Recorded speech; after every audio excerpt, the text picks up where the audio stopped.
Okay.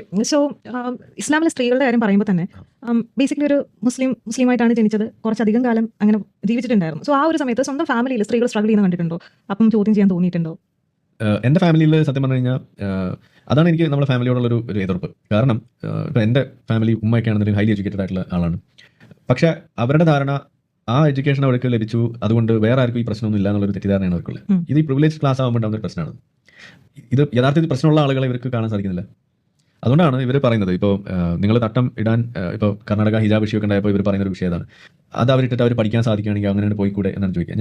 നമ്മൾ പറയുന്നത് നിങ്ങൾക്കൊരു വിദ്യാർത്ഥിയായി ഒരു സ്കൂളിലേക്ക് അയക്കാൻ മതം തടസ്സമാകുന്നുണ്ടെങ്കിൽ ആ മതത്തെയാണ് നിങ്ങൾ മെരുക്കേണ്ടത്. അവിടെ റൈറ്റ് ടു എഡ്യൂക്കേഷൻ ആണ് നിങ്ങൾ പൊക്കി പിടിക്കേണ്ടത്. അവിടെ നിങ്ങൾ മതസ്വാതന്ത്ര്യത്തെ പൊക്കി പിടിക്കാൻ നിന്ന് കഴിഞ്ഞാൽ ഇത് എല്ലാത്തിലും നിങ്ങൾ ചെയ്ത് കൊടുക്കേണ്ടി വരും.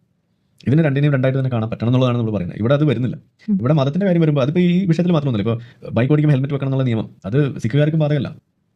അവർ മറ്റേ സാധനം കെട്ടിക്കൊണ്ട് വന്നു കഴിഞ്ഞാൽ ഹെൽമെറ്റ് വെക്കണം, അവർ എവിടുത്തെ ന്യായമാണ്? നിയമം മാറ്റാണ് വേണ്ടത്. അത് എല്ലാവർക്കും ബാധകമാണ്. ഇവിടെ ഇങ്ങനെ ഒരാൾ, അതുകൊണ്ട് തന്നെ ഇവരെന്താ ചോദിച്ചത്, മതം എല്ലാവർക്കും തുല്യമാണെന്ന് പറയുമ്പോൾ ഇവർ ആദ്യം എടുത്തുകൊണ്ട് വരുന്നത് എന്താ? അപ്പോൾ സിഖുകാർക്ക് എന്താ നിങ്ങൾ എടുക്കാത്തത്? അപ്പോൾ അവിടെ നിങ്ങൾക്ക് തെറ്റ് പറ്റി എന്ന് നിങ്ങൾ സമ്മതിക്കുന്നു. അപ്പോൾ ആ തെറ്റ് ഇവിടെ ആവർത്തിക്കണം എന്നാണ് പറയുന്നത്. ഇതാണ് നമ്മൾ ചോദിക്കുന്നത്. അപ്പോൾ നമ്മൾ പറയുന്നത് കുട്ടികളെ ബാധിക്കുന്നത് അല്ലെങ്കിൽ സ്ത്രീകളെ ബാധിക്കുന്ന വിഷയം തന്നെയാണത്. അപ്പോൾ പ്രിവിലേജ്ഡ് ആയിട്ടുള്ള ആളുകൾ സത്യത്തിൽ ഇത് തിരിച്ചറിഞ്ഞ് അവർക്ക് വേണ്ടി സംസാരിക്കാൻ വേണ്ട. പക്ഷേ ഇവിടെ സംഭവിക്കുന്നത് ഇവരും കൂടി ഇറങ്ങി വന്ന് നിന്നിട്ട് ഈ നവോത്ഥാന ശ്രമങ്ങൾ ഇല്ലായ്മ ചെയ്യുകയാണ് ചെയ്യുന്നത്. അതൊക്കെയാണ് നമുക്ക് ഇവരോടുള്ള എതിർപ്പ്.